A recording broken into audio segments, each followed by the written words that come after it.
my version's slightly different than his. It was before Christmas time, and he had fallen in love with this girl after knowing her for only 4 weeks, and he was all uptight because he couldn't get any place to finance. See how quiet she was? Yes. He couldn't get anybody to finance engagement ring for him. So I was kidding around, telling him I'm going through a divorce. I'd be gladly to sell you mine. And nothing else was really said that day, but the next day he came up to me in the morning and goes, I really thought about what you said. I would like to buy your ring. Could you go get it for me? You mean he didn't say to you, I would like to see the ring? No, he just said he would like to buy it. Could I go get it for him?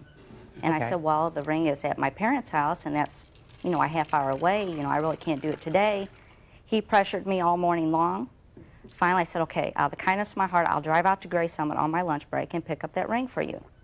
So I did. I drove out there. It took an hour. I came back, showed him the ring, and he said, do you mind if I take it and have it appraised? And I finally said, yeah, but he gave me a $1,000 check because he took the ring, and he asked me how much it was worth, and I told him what I had paid for it. How much did you pay for it? Approximately $2,400, but I would sell it to him for $18,000. So he took the ring, told me not to cash the check for, I think it was approximately about a week.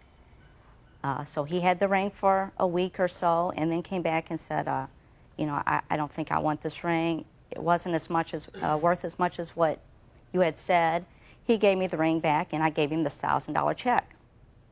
The next morning, my pager goes off 3 times before I go to work, and it was his voice on there.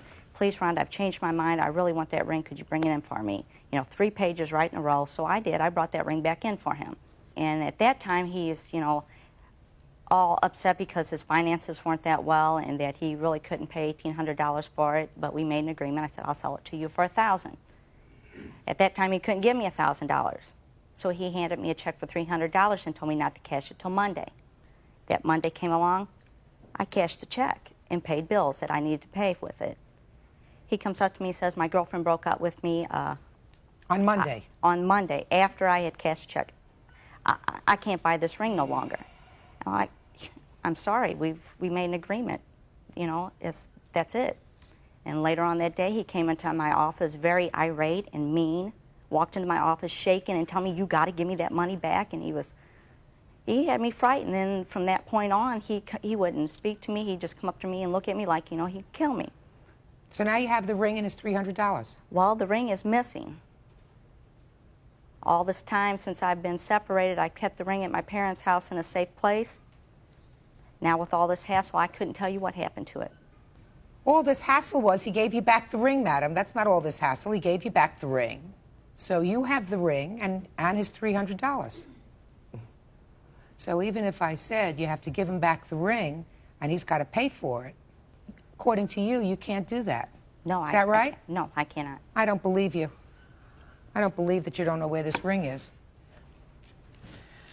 In any event, you're entitled to your $300 back. Thank you.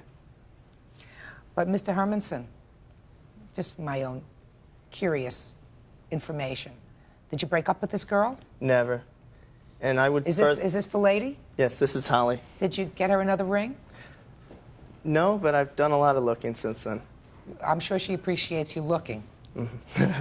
Listen, Mr. Hermanson, let me tell you a couple of things that I don't find logical, sir. I don't find logical that you had the ring in your possession for 1 week and you didn't take the ring to have it appraised during the week that you had the ring, but took it to be appraised during the 2 days that you had it over a weekend. That doesn't make sense to me. Irrespective of that, she can't keep the ring and your $300. And she has the ring, and she's lying to me when she says she doesn't know where it is. I don't believe that. So you're entitled to your $300 back. You got it. Judgment for the plaintiff in the amount of $300. That's all. Thank you. Parties are excused. You may step out.